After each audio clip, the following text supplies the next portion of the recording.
Ese es nuestro Dios glorioso. Ese es el Dios que se hizo hombre para venir a salvarnos. Ese es el Dios que se despojó a sí mismo por ti y por mí, para darnos vida en abundancia. Ese es el Dios que está en nosotros. Ese es el Dios al que adoramos, el Dios al que servimos, el Dios que esperamos, el Dios que anhelamos, el Dios que amamos. Ese es nuestro Dios glorioso, el creador de los cielos, el creador de la tierra, el creador de todo lo que en este universo hay, y el que lo sostiene con el poder de su palabra. A ti, Señor, para ti y solo a ti es nuestra alabanza, nuestra gloria y nuestra adoración, por todo lo que has hecho, por todo lo que has causado, por todo lo que has permitido, por llamarnos a salvación y hoy rendirnos delante de ti, Señor, por hacernos tus siervos, por hacernos tus hijos, por hacer tantas cosas en nosotros. La gloria sea a ti, Señor. Bendito seas tú, en el nombre de nuestro Señor Jesucristo. Amén, amén y amén. ¿Por qué no regala un fuerte aplauso a nuestro buen Dios? Ese es el Dios en el que creemos, amén. El Dios vivo, el Dios que gobierna, y Él es el que nos va a hablar en esta mañana. Bienvenidos a Familia Cristiana. Por favor, tome su lugar. CF Kids, vayan a su espacio. Qué rico es cantarle juntos al Señor, ¿cierto?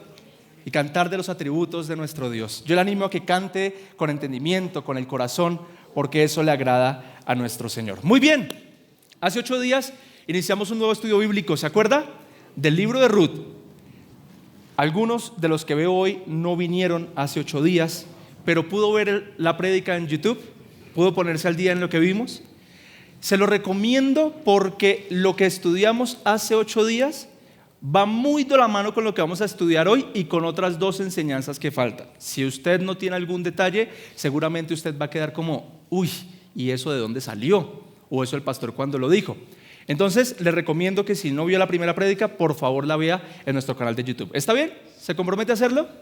Seguramente entonces, al hacer eso y al escucharme hoy, va a tener un mejor entendimiento de lo que hemos estado hablando. El libro de Ruth, como le decía hace 8 días, un libro emocionante, un libro apasionante, y el primer capítulo tuvo algo de emocionante o apasionante. El primer capítulo fue tragedia tras tragedia. ¿Se acuerda que conocimos a Elimelech? Conocimos a Noemí, a Kelión, a Malión, una familia israelita, y se murió el Señor, se murieron los 2 hijos, y esta mujer Noemí quedó viuda y sin sus 2 pequeños. Qué dolor tan profundo. Sin embargo, como estudiamos también hace 8 días, allí en Moab se conocieron con 2 damas. Una se llamaba Orfa, que se casó con Kelión, y la otra se llamaba Ruth, que se casó con Malón. Pero Kelión y Malón murieron también, y entonces se quedó Noemí con 2 damas allí en Moab, las 3 viudas. Qué panorama tan desolador, ¿cierto? Como de dónde agarrarse, de dónde coger. Pues bien, Noemí toma la decisión, según estudiamos hace 8 días, de devolverse para su tierra en Israel, y estas 2 mujeres le dicen a Noemí, nos vamos contigo. Y Noemí insiste, quédense, allá no hay nada que hacer. No tengo nada que ofrecerles. La situación de nosotras 3 viudas en Israel va a ser muy complicada. Quédense. Aquí pueden hacer su familia, aquí pueden volverse a casar. Tienen como más oportunidades.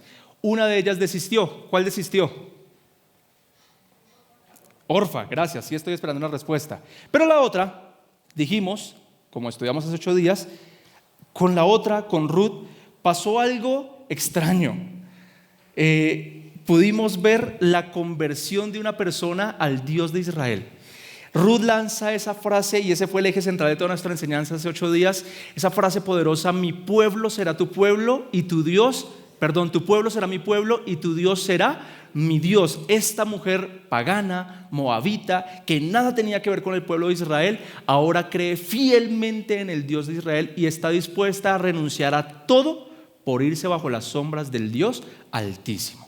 Y efectivamente eso fue lo que ocurrió. Este par de viudas, Noemí y Ruth, llegan a Israel con una mano adelante y con otra mano atrás.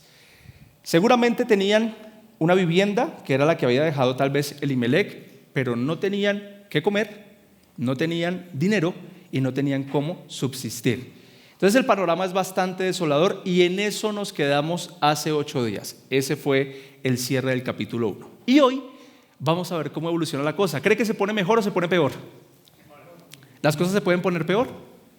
Las cosas siempre se pueden poner peor, pero en esta ocasión las cosas se pusieron mejor. El título de nuestra enseñanza: de la tragedia a la esperanza. ¿Ha tenido usted tragedias en su vida? Momentos en su vida que usted dice, qué tragedia, qué momento tan difícil. Pues casi siempre, no le voy a decir que siempre, pero casi siempre después de la tragedia viene la esperanza. Y fue el caso de estas dos mujeres. Vamos a hacer un ejercicio juntos. Me voy a arriesgar a hacer algo con ustedes. Voy a leer todo el capítulo 2 de Ruth y usted me va a acompañar en la lectura. Son 23 versículos, así que tiene que leerlos junto a mí y estar muy concentrado para no perderse detalles de la historia. Y una vez lo leamos, quiero contarle algunos principios bíblicos que encontramos allí, los principios espirituales. ¿Está bien? Entonces, Ruth, capítulo 2, versículo del 1 al 23, voy a leer pausadamente para que usted me pueda seguir en la lectura. El versículo 1 dice lo siguiente: Noemí tenía un pariente de su marido, un hombre de mucha riqueza de la familia de Elimelec, el cual se llamaba ¿cómo? Boaz era rico, un hombre rico. Bien, versículo 2, y Ruth, la moabita, dijo a Noemí. Permítame contarle algo. El primer versículo es algo de contexto, como que no hace parte de la historia que vamos a leer, solo es contexto.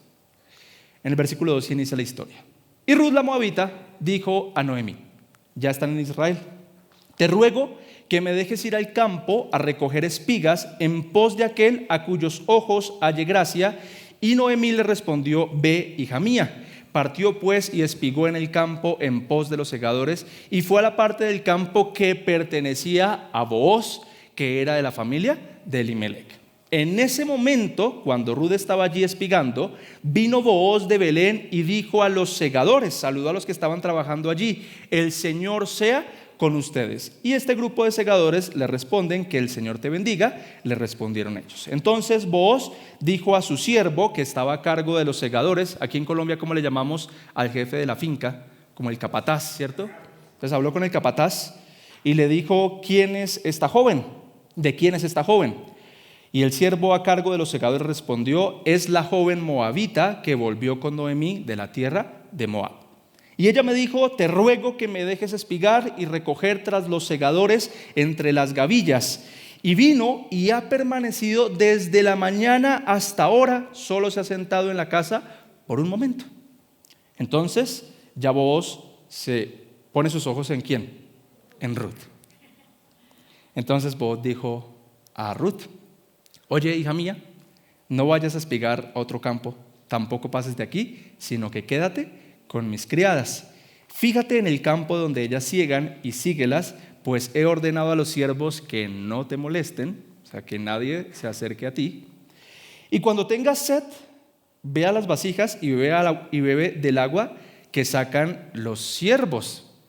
Apenas interesante, ¿cierto? Esas palabras de Booz hacia esta desconocida. Versículo 10, vamos a ver la reacción de ella.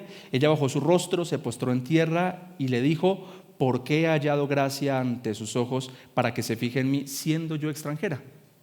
Booz le respondió, todo lo que has hecho por tu suegra después de la muerte de tu esposo me ha sido informado en detalle, y como dejaste a tu padre, a tu madre y tu tierra natal y viniste a un pueblo que antes no conocías, entonces que el Señor recompense tu obra y que tu pago sea completo de parte del Señor Dios de Israel, bajo cuyas alas has venido a refugiarte. Qué lindo, ¿cierto? Un caballero ese señor. Yo quiero ser como ese señor cuando sea grande. Versículo 13. Entonces ella dijo, Señor mío, he hallado gracia ante sus ojos, porque me ha consolado y en verdad ha hablado con bondad a su sierva, aunque yo no soy ni como una de sus criadas. Pasó el tiempo y en el versículo 14 nos cuentan que a la hora de comer, este comer no es la cena, es más bien tentativamente como el almuerzo o un poco más tarde. Booz le dijo a Ruth, ven acá para que comas del pan y mojes tu pedazo del pan en el vinagre. Así pues, ella se sentó junto a los segadores y Booz le sirvió grano tostado y ella comió hasta saciarse y aún le sobró. Cuando ella se levantó para espigar, o sea que regresó nuevamente al trabajo, Booz ordenó a sus siervos y les dijo: déjenla espigar aún entre las gavillas y no la avergüencen. Ya más adelantico le voy a contar qué significa eso. También sacarán a propósito para ella un poco de grano de los manojos y lo dejarán para que ella lo recoja, no la reprendan por eso. Entonces Ruth espigó en el campo hasta el anochecer y desgranó lo que había espigado, y fueron como 22 litros de cebada. ¿Tiene una idea de cuántos son 22 litros de cebada? Ya se lo volveré a decir en la prédica más adelante, pero es como un botellón de agua lleno de cebada. Un botellón de agua tiene 20 litros. La cebada son unos granitos pequeñitos. Bastante. Le fue bien. Y ella lo tomó, versículo 18, fue a la ciudad y su suegra vio lo que había recogido. Oiga, primer día de trabajo y como que le fue bien, ¿no? Encontró trabajo, almuerzo, refrigerio y se llevó para la casa. Ruth sacó también lo que le había sobrado después de haberse saciado y se lo dio a Noemí. Entonces su suegra le dijo: ¿dónde espigaste y dónde trabajaste hoy? Bendito sea aquel que se fijó en ti. Y ella informó a su suegra con quién había trabajado y dijo: el hombre con quien trabajé hoy se llama Booz. Noemí dijo a su nuera: sea él bendito del Señor, porque no ha rehusado su bondad ni a los vivos ni a los muertos. Le dijo también Noemí: el hombre es nuestro pariente, es uno de nuestros parientes más cercanos. Entonces Ruth la moabita dijo: además me dijo otra cosa, suegrita. Él me dijo: debes estar cerca de mis siervos hasta que hayan terminado toda mi cosecha. O sea, como quien dice, quédate más. Noemí dijo a Ruth su nuera: es bueno, hija mía, que salgas con sus criadas, no sea que en otro campo te maltraten. Y el último versículo de este capítulo dice: y Ruth se quedó cerca de las criadas de Booz, espigando hasta que se acabó la cosecha de cebada y de trigo, y ella vivía con su suegra. Apenas interesante lo que acabamos de leer, ¿cierto? Entonces aparecen unos personajes nuevos, aparece Booz, aparece el capataz, aparecen las otras criadas, y Ruth se ve envuelta en una situación que, ¿cómo la describimos? Inesperada, bonita, se ve protegida, se ve ahora con una luz de esperanza en medio de su desolación, porque como le decía al principio, llegaron con una mano adelante, una atrás, pero ya encontró un muy buen trabajo y además de eso dio con un jefe generoso. Qué difícil es encontrar un jefe a veces que sea generoso, ¿cierto? Para los que trabajan. Entonces, como que le fue bien a Ruth en este capítulo. Pero hoy le quiero enseñar tres aspectos de Dios, o vamos a ver esta historia desde la óptica de Dios, y quiero mostrarle tres cosas que Dios hizo a lo largo de estos acontecimientos que hemos leído. Lo primero que encontramos allí en este capítulo es la providencia de Dios. Punto 1, si usted quiere tomar apuntes, hoy no hay bosquejos, espero que para dentro de 8 días ya lo haya, pero si usted está tomando apuntes, escriba allí su providencia. Encontramos la providencia de Dios. ¿Qué es providencia? Hace 8 días medio pinceleamos un poco el concepto, ¿lo recuerda? ¿Qué le dije yo hace 8 días? Es todo, la providencia de Dios es todo lo que Él hace, causa y permite para cumplir sus propósitos.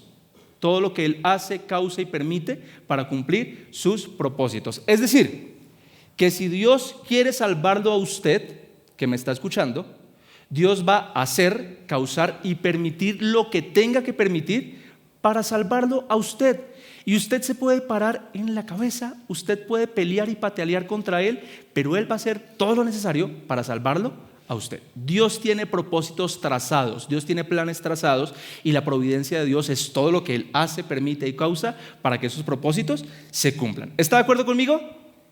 Bien, pero la providencia tiene un aspecto un poco más sensible y me parece bonito.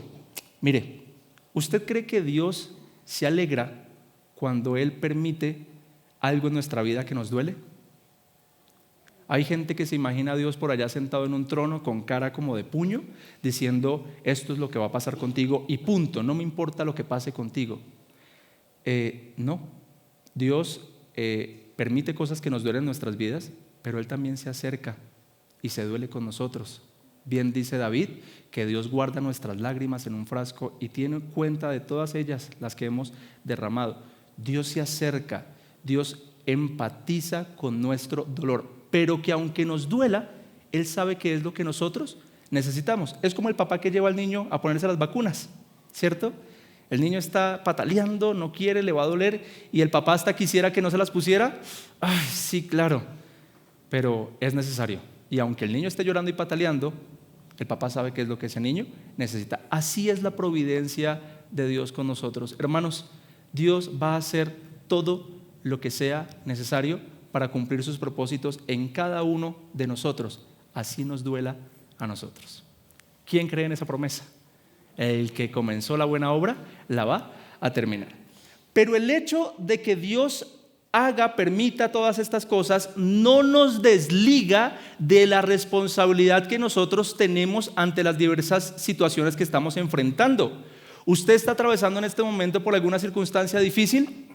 Si la respuesta es sí, pues le cuento que Dios está esperando que usted sea responsable ante esa circunstancia y que busque la solución, porque no se trata de quedarse de brazos cruzados esperando a que Dios venga y solucione mis problemas, sino que Él da las habilidades, las herramientas, las capacidades para que nosotros seamos diligentes y busquemos soluciones, y Dios obra a través de esa diligencia, y se lo voy a mostrar con Ruth. ¿Cuál era el problema que tenía Ruth y Noemí al inicio de este capítulo?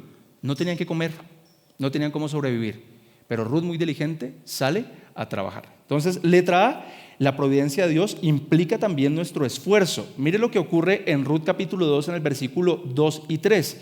Y Ruth la moabita dijo a Noemí: te ruego que me dejes ir al campo a recoger espigas en pos de aquel a cuyos ojos hallé gracia. Y ella le respondió: ve, hija mía. Y partió pues en el versículo 3 y espigó en el campo en pos de los segadores, y fue a la parte del campo que pertenecía a Booz, que era de la familia de Elimelec. En el versículo 7 del mismo capítulo nos encontramos a Ruth trabajando, y lo que dice el capataz de Ruth es lo siguiente: ella desde que llegó ha estado trabajando desde la mañana hasta ahora y no se ha sentado, ha estado trabajando juiciosa. Y en el versículo 17 encontramos que le fue bien, 22 litros de cebada recogió ese día. ¿Qué piensa usted de la actitud de Ruth? Una mujer trabajadora, una mujer que solucionó, una mujer que, aunque las circunstancias eran bastante complicadas, porque suelo pensar que se nos olvida que a esta mujer se le murió el esposo, y eso no es nada fácil de sobrellevar cuando se muere el esposo, pero se le murió el esposo y ahora está en una tierra desconocida, está en un lugar donde no conoce absolutamente nadie, y las circunstancias eran apenas para que se quedara paralizada y en shock. ¿Sí se ha encontrado en momentos así, donde las circunstancias lo dejan a uno como: ¿y ahora qué hago? No tengo, no sé de dónde agarrarme, como que no hay un rayo de esperanza, como que no hay una luz por ningún lugar? Pues bien, creo que esa era la situación de Ruth en ese momento, pero ella no dejó que el miedo la paralizara y salió a solucionar. Tenía como sangre latina, ¿cierto? Un poquito, esa mujer colombiana que soluciona. Y fue y trabajó. Hermano, hermana que me escucha, yo conozco la situación de algunos de ustedes, pero no conozco la situación de todos. Y sé que algunas situaciones de ustedes son bastante complejas, y créanme que si yo estuviera allí en su posición, hay momentos donde yo digo: yo tampoco sabría qué hacer.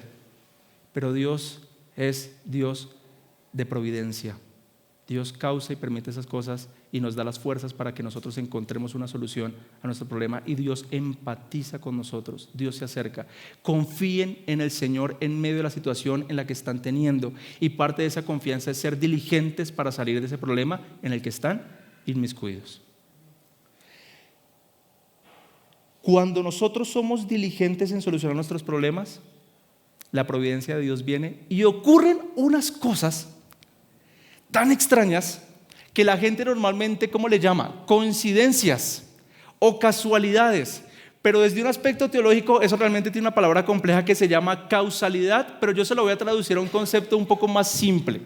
La causalidad o esas coincidencias, para los que estamos caminando con el Señor, le puse un término que me parece apenas jocoso, pero es que es así, y yo le llamo diosidencias. Cosas que Dios hace en momentos inesperados para ayudarnos en medio de nuestros problemas. Entonces la providencia de Dios también implica diosidencias. Cosas inesperadas, cosas que aunque parece que nosotros fuéramos los que tomáramos las decisiones, resultamos metidos en lugares o con personas que terminan ayudándonos en nuestros problemas, y ahí está Dios obrando. Ahí está Dios obrando. Permítame señalar algo más. Dios, en el 99.9% de los casos, obra a través de segundas instancias. Dios quiere ayudarle en su problema, Dios quiere ayudarle en su dificultad, en su enfermedad, en su situación familiar, pero Él no se va a aparecer en persona delante de usted en primera instancia para brindarle la solución. Dios normalmente utiliza otros segundos medios, otras segundas instancias, personas, circunstancias para ayudarnos en medio de nuestros problemas. Y es lo que ocurrió entonces aquí con Ruth. Ella fue diligente, salió de su casa a buscar algo para comer y se ha encontrado con algún par de diosidencias que sabemos nosotros que fue Dios el que permitió esas cosas. ¿Qué le ocurrió? En Ruth capítulo 2, en el versículo 3, lo tenemos en la Nueva Versión Internacional, ¿cierto?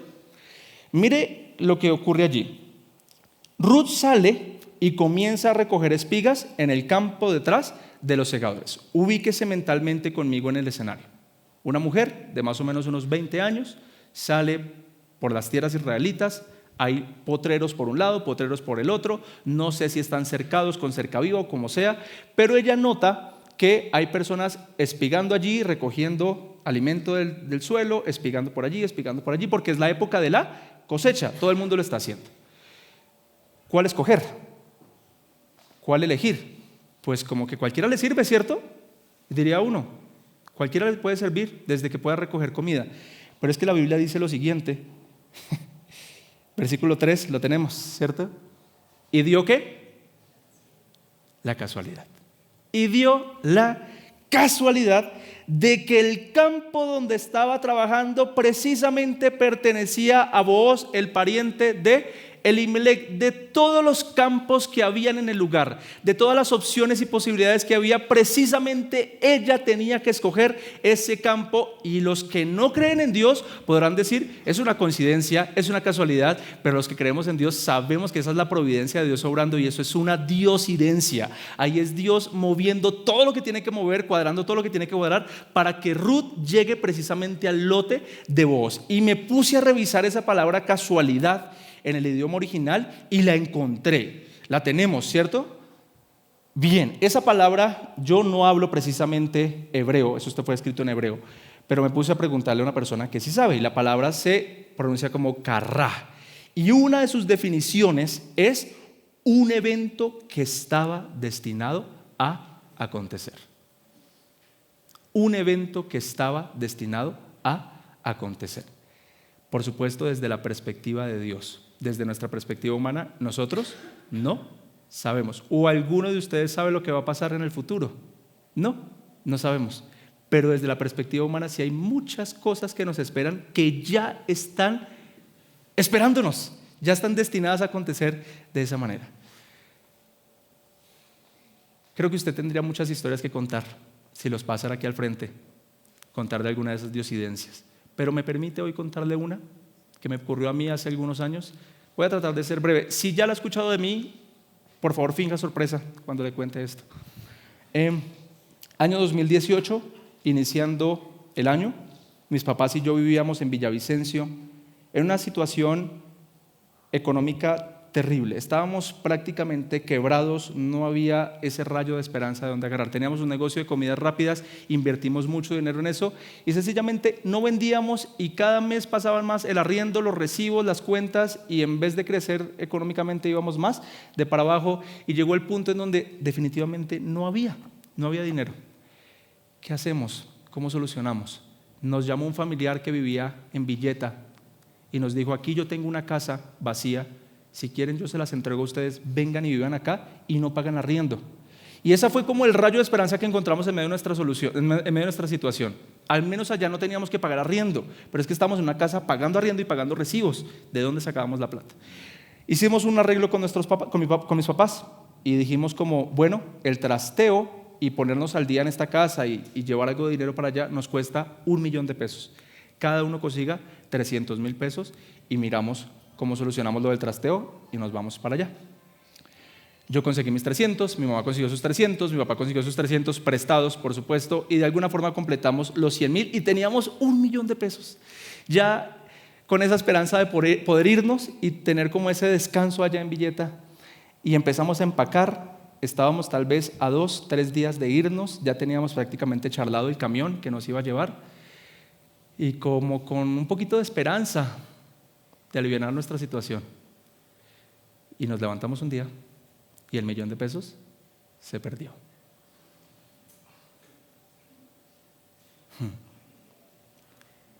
No es momento de buscar culpables, de ver qué pasó, qué ocurrió. Solo ese 1,000,000 de pesos no estaba. Momento de ira, momento de lágrimas, momento de desesperanza, mi mamá desconsolada.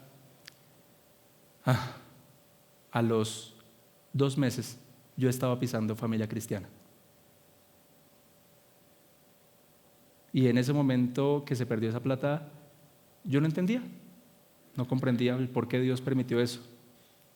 Pero hoy miro atrás, 10 años atrás, y yo hasta le doy gracias a Dios por haber permitido que se perdiera ese 1,000,000 de pesos. Si no se pierde esa plata, lo más seguro es que yo nunca hubiese pisado Familia Cristiana y nunca hubiese conocido al Señor como lo conozco hoy. Y le doy gracias al Señor por cada una de esas cosas que Él permitió, porque si estoy aquí predicándole como un siervo del Señor, es porque Él permitió que pasara yo por esas situaciones. Diosidencias. ¿Podría alguno pasar aquí y contar algunas cosas? Claro que sí.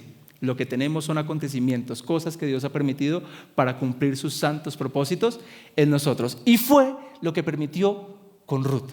Dios quiere que Booz y Ruth se conozcan. Es una cita que Él tiene planeada desde antes de la fundación del mundo y está moviendo todas las circunstancias, todo el escenario para que Ruth precisamente llegue al lote de Booz y este par de personas se conozcan. Y ya le voy a contar la razón más adelante del por qué Dios quiere que estas par de personas se conozcan. Bien, otra cosa que encontramos en este capítulo 2 que estamos estudiando y leyendo es la bondad de Dios. Si está tomando nota, escriba por favor su bondad. Respóndame por favor, ¿Dios es bueno? Dios es bueno todo el tiempo, ¿cierto? Aun cuando la alacena está llena, ¿Dios es bueno? Y cuando no está llena, ¿Dios sigue siendo bueno? Dios sigue siendo bueno. Cuando estamos bien de salud, ¿Dios es bueno? Y cuando estamos enfermos, aún Dios sigue siendo bueno. Cuando nuestra familia está bien, Dios es bueno. Y cuando nuestra familia está rota y hecha pedazos, Dios sigue siendo bueno. Pero ¿cómo entender eso? ¿Cómo comprender que lo que estoy viviendo hoy, que la circunstancia que estoy viviendo hoy hace parte de la bondad de Dios? Pues todo tiene que ver con el propósito de Él en tu vida. ¿Cuál crees que es el propósito que Dios tiene contigo? Creo que ya alguna vez le prediqué aquí. Cuando llegamos al Evangelio, una de las primeras frases que nos dijeron es: Dios tiene un propósito con tu vida. Y nosotros dijimos: amén, qué bueno, rico. Y se fue esa persona y nunca nos dijeron cuál fue el propósito. O sea, ¿y qué hago? ¿Ahora qué sigue? Pues déjeme decirle que en norma general, para todos los cristianos, los seguidores de Cristo, hay un propósito santo de Dios con cada uno de nosotros, y es hacernos cada vez más a la imagen de Cristo. Si usted está esperando que Dios lo vuelva millonario, si usted está esperando que Dios le dé todas las propiedades de este mundo, que Dios lo prospere en este mundo, pues déjeme decirle que ese no es ni siquiera el 5º o 6º grado de importancia de las cosas que Dios quiere hacer con usted. Lo que más Dios quiere hacer con usted es salvarlo y convertir su carácter a la imagen de Cristo. Que usted sea manso, que usted sea humilde, que usted perdone, que usted sea misericordioso, que usted sea bondadoso, que usted sea todo lo que es Cristo. Y Dios, para cumplir ese propósito, va a causar un montón de situaciones en su vida para lograrlo. Y a veces no. Creo que el mejor maestro son las dificultades, ¿cierto? Los problemas. Sí que aprende uno cuando está en medio de los problemas. Ese es el propósito que Dios tiene contigo. Tal vez Él tenga otros propósitos contigo, pero yo no lo sé, y tal vez tú tampoco lo sepas. En el camino te irás dando cuenta a qué te está llamando Dios, pero uno de los propósitos santos de Él es volverte a la imagen de Cristo, y hará lo que tenga que hacer para eso. todo lo que haga Dios para causar eso en nosotros es bueno. Es muy bueno.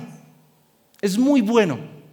Si para matar el orgullo que hay en nosotros Dios nos pasa por situaciones vergonzosas, es lo mejor que puede haber. Si para matar nuestra dependencia económica de este sistema y volvernos dependientes a Él nos quiebra, es lo mejor que puede pasar. Si para matar la vanidad en nosotros nos enferma, es lo mejor que puede pasar, porque Dios está siendo fiel en cumplir sus santos propósitos en cada uno de nosotros. Lo que pasa es que nosotros somos los que le ponemos el calificativo a esas circunstancias de buenas, regulares o malas, pero todo lo que hace Dios es bueno todo el tiempo. ¿Y está mal que nosotros le pongamos ese calificativo a las cosas? Pues sí y no, porque nos duelen, porque marcan, pero están allí porque Dios quiere que estén allí. Se lo voy a contar con un ejemplo. Mire, lo que nosotros llamamos malo, para otra persona puede ser lo mejor que le ha pasado. Lo que hoy en día para nosotros es lo peor que nos ha pasado, en un tiempo puede ser lo mejor que nos ha pasado. Muéstrame el mapa, regálame un mapa. ¿Identifica usted esos dos países? ¿Alguien me puede decir cuál es el país naranja? España. ¿Y el verde? Marruecos. Muy bien, excelente, estamos bien de geografía. Esos dos países están muy cercanos. Y resulta que el mes pasado, un fenómeno meteorológico llamado Dana afectó muy fuerte esa región e impactó España. Usted vio esas noticias, ¿cierto? Vio las imágenes. Cientos de desaparecidos, cientos de muertos, y la situación fue realmente caótica. Muchas personas perdieron sus casas, sus vehículos, todo lo que han construido. Muchos migrantes que dejaron Latinoamérica por irse a conseguir cositas allá en España, lo perdieron absolutamente todo y les toca comenzar prácticamente de cero. Y la situación es terrible, es nefasta, y todo por un fenómeno natural llamado Dana, que es como un ciclón de muchas lluvias y de fuertes vientos. Pues resulta que ese ciclón, ese fenómeno natural, no solo afectó a España, sino que también afectó a Marruecos. Y Marruecos tiene una porción del desierto del Sahara donde rara vez llueve y aún así hay personas viviendo allí. Y Dana causó lluvias muy fuertes y torrenciales en el desierto del Sahara. Y las personas que viven allí en Marruecos, en esa región del Sahara, están felices y dichosas porque llovió de esa manera. Mientras que en España le están rogando y orando a Dios, por favor que no llueva más, en Marruecos le están rogando y orando a Dios que llueva más, que siga lloviendo. La misma circunstancia, el mismo fenómeno, para unos es una bendición y para otros es un problema. ¿Sabe que a nosotros los creyentes también nos ocurre lo mismo? Las circunstancias que estamos viviendo, los que seguimos a Cristo, hermanos, esto es difícil de entender, esto es difícil de vivir, pero le ruego a Dios que usted madure en su fe espiritual y empiece a ver las circunstancias que está viviendo hoy no como un problema, sino como un aprendizaje. Y cuando usted entiende eso, usted se vuelve cada vez más a la imagen de Cristo. ¿Qué hace la bondad de Dios en nosotros? Letra A, nos hace humildes.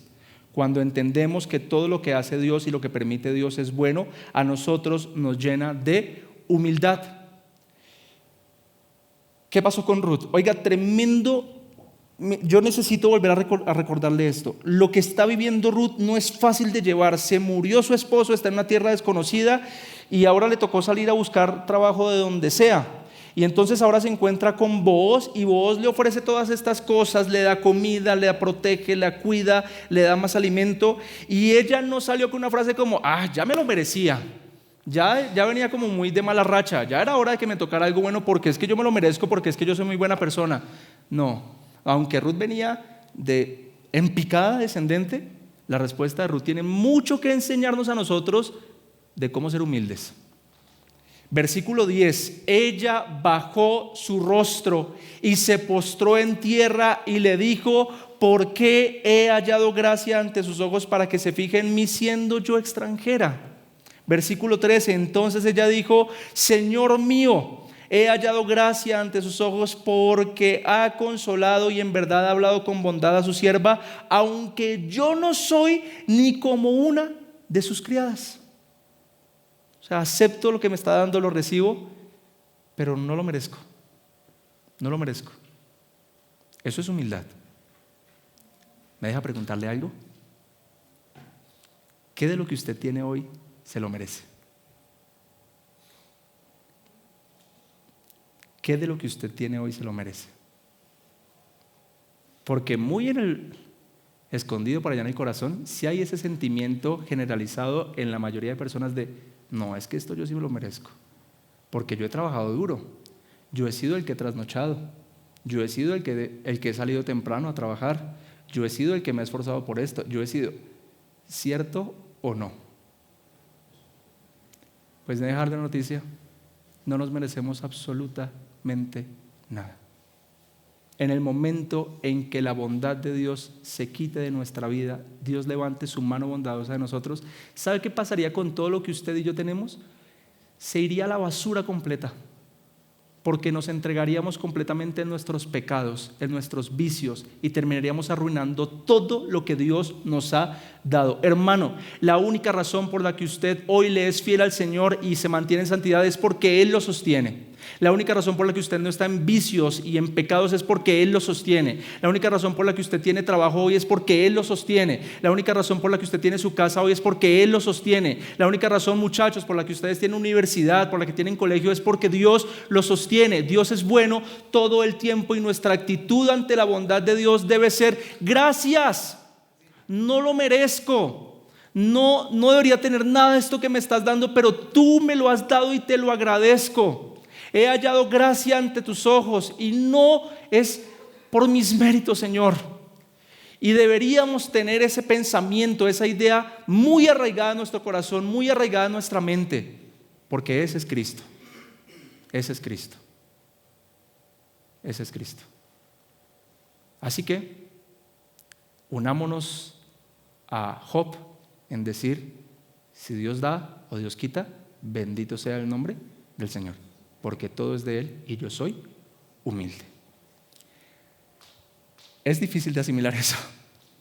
Es difícil de asimilar eso, pero el Señor nos va a llevar a eso a través de diversas pruebas, de diversas circunstancias. ¿Qué más hace la bondad de Dios en nuestras vidas? ¿Qué más hizo la bondad de Dios en esta mujer llamada Ruth? Nos hace hacer buenas acciones. Cuando conocemos que Dios es tan bueno, naturalmente nosotros también queremos hacer las mismas obras que Él hace.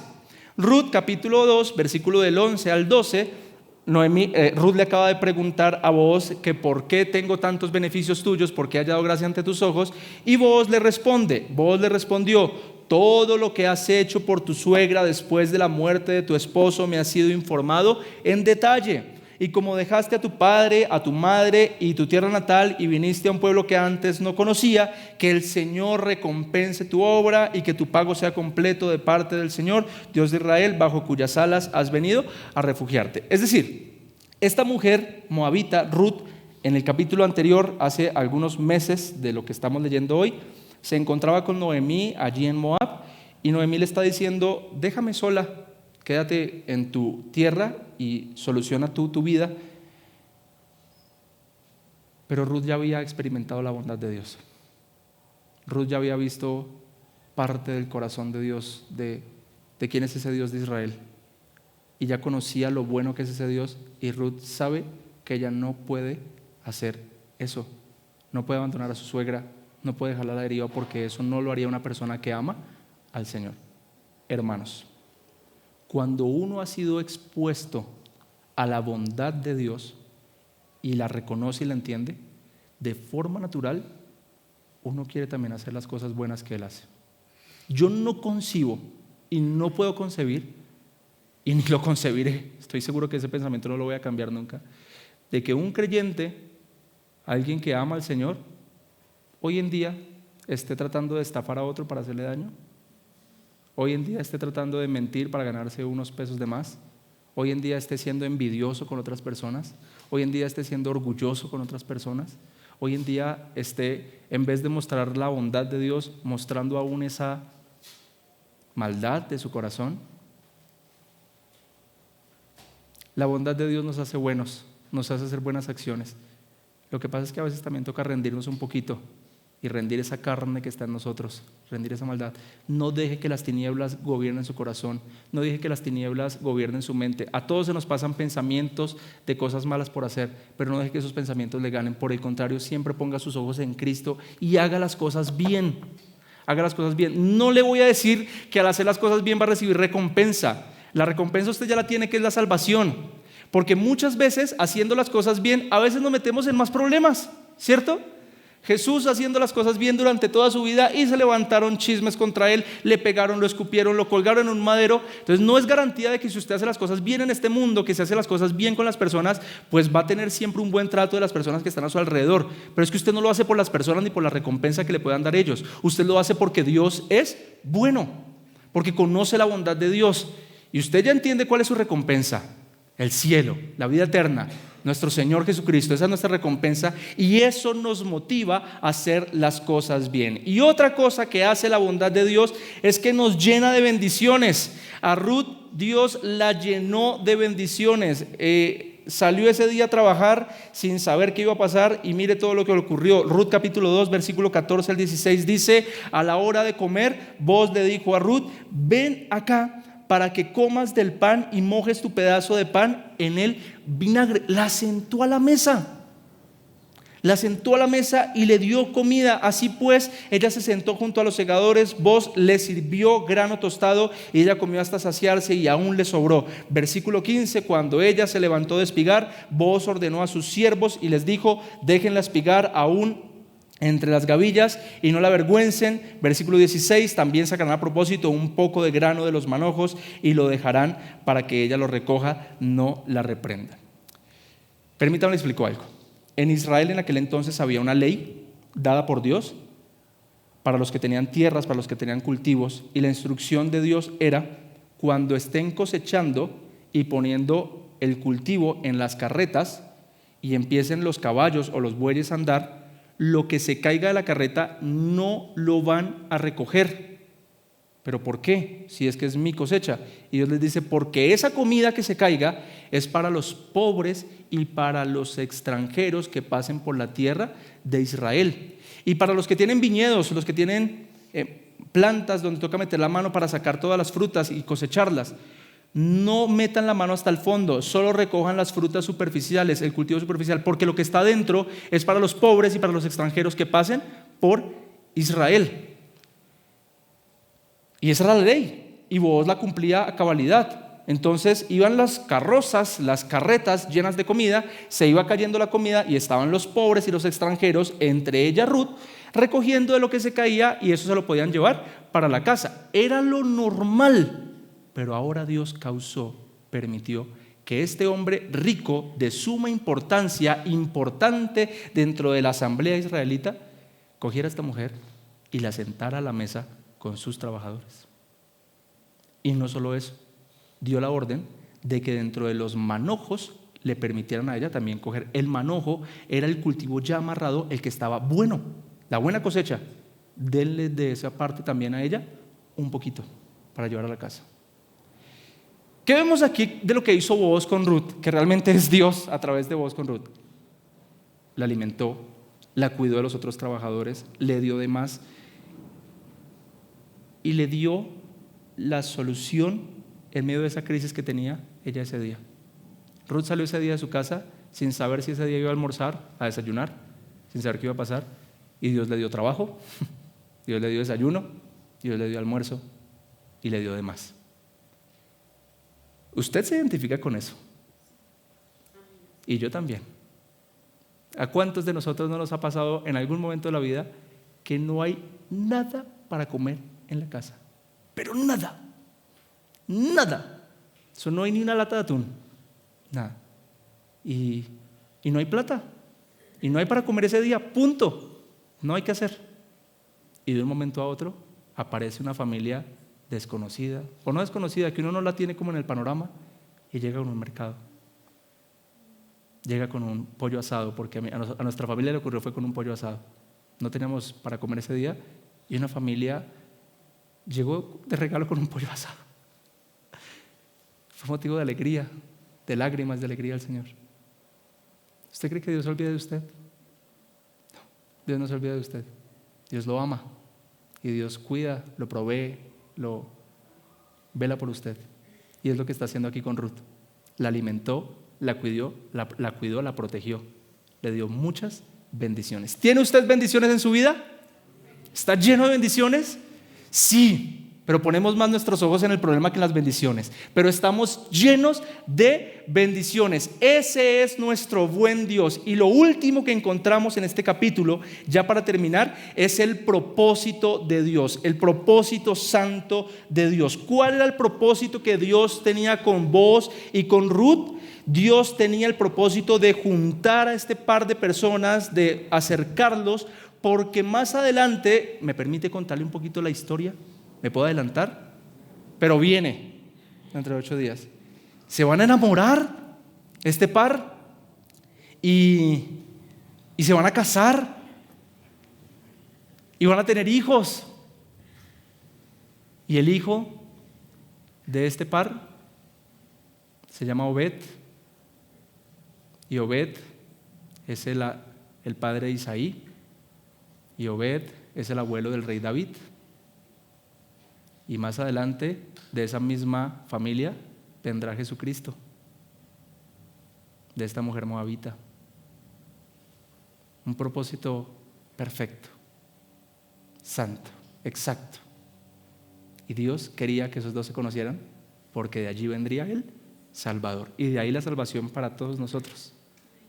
Entonces, ese era el propósito de Dios con este par. Y como le dije ya, ¿cuál es el propósito de Dios con usted? Hacerlo cada vez más a la imagen de Cristo.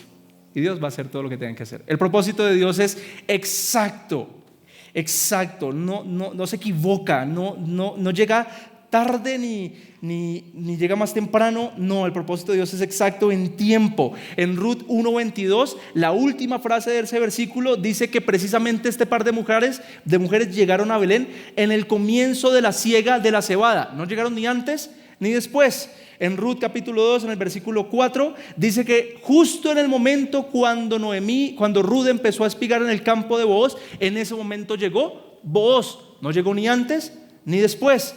En lugares, el propósito de Dios es exacto en lugares. Dice Ruth capítulo 2 versículo 3: partió pues y espigó en el campo en pos de los segadores y fue a la parte del campo que pertenecía a Booz, que era de la familia de Elimelec. Precisamente Ruth tenía que llegar al campo de Booz. Y en personas también se sumaron las personas que estaban alrededor: el capataz, Noemí, que le dio permiso, Booz, que llegó en ese momento. Dios movió todo su propósito exactamente para que se cumpliera lo que se tiene que cumplir. Y déjame decirte que Ruth en el capítulo 2 estaba en el tiempo exacto, en el lugar exacto, en el momento exacto. Y Ruth en el capítulo 1 también estaba en el tiempo exacto, en el momento exacto y en el lugar exacto.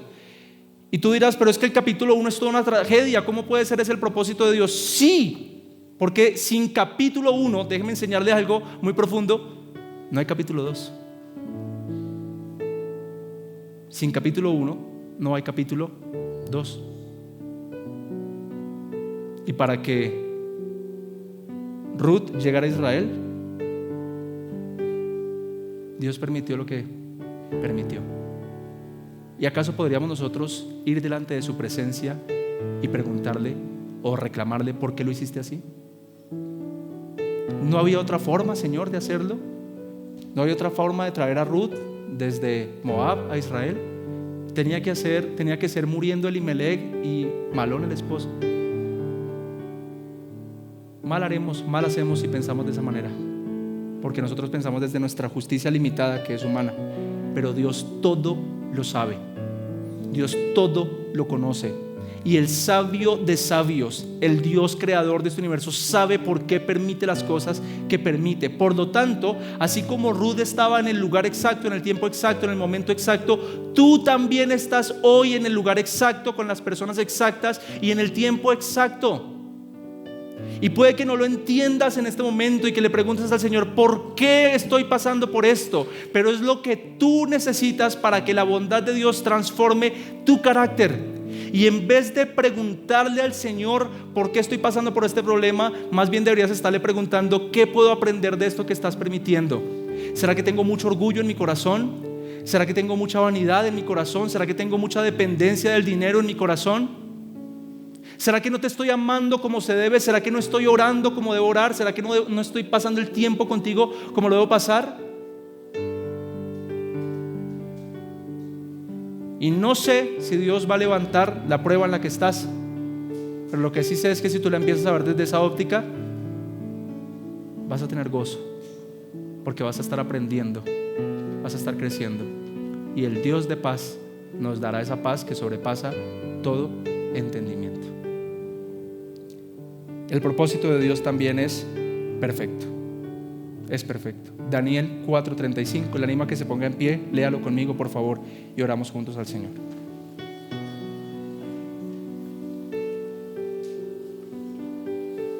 Todos los habitantes de la tierra son considerados como nada. ¿Eso nos incluye a nosotros? Todos nosotros somos como nada.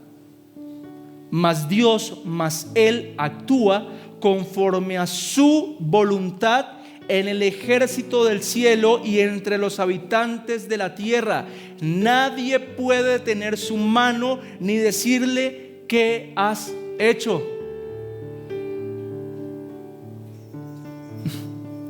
Podremos tener 1000 opiniones de lo que Dios debería hacer o dejar de hacer, pero nosotros no sabemos. Él sí sabe. Para los que estamos en Cristo, descansemos y confiemos en Él. Descansemos y confiemos en Él. Y le animo a que cierre ahí sus ojos, por favor, y ore al Señor.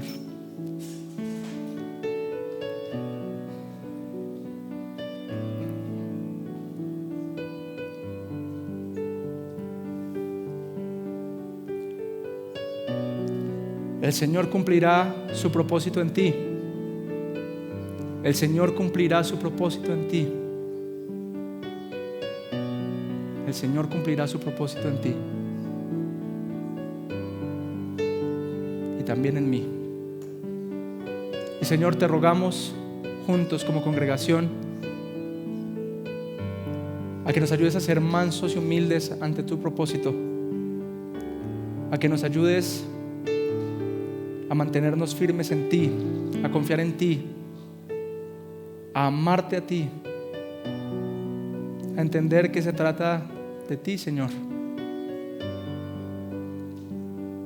a no dudar, sino por el contrario, agradecerte por lo que está pasando y entender que nos estás enseñando tantas cosas. Creo que hablo por todos, mi Dios, al decir que confiamos en tu providencia, confiamos en tu bondad, confiamos en tu propósito santo y descansamos en eso, Señor. Bien dices tú en tu palabra: los que estén cargados y trabajados, vengan a mí que yo los haré descansar. Y hoy, Señor, algunos de nosotros vamos a correr a ti para encontrar descanso en ti, encontrar descanso en tu providencia, encontrar descanso en tu bondad, encontrar descanso en tu propósito, porque tal vez lo que estamos viviendo nos estremece, nos sacude y no entendemos lo que está pasando. Pero tú eres ese Dios empático que te acercas y nos abrazas en medio de nuestro dolor, Señor. Gracias por dejar allí escrito la vida de Ruth, que tiene tantas cosas que enseñarnos. Y te rogamos, mi Dios, que continúes hablando a nuestro corazón, a nuestra mente. En el nombre de Jesús oramos. Amén y amén.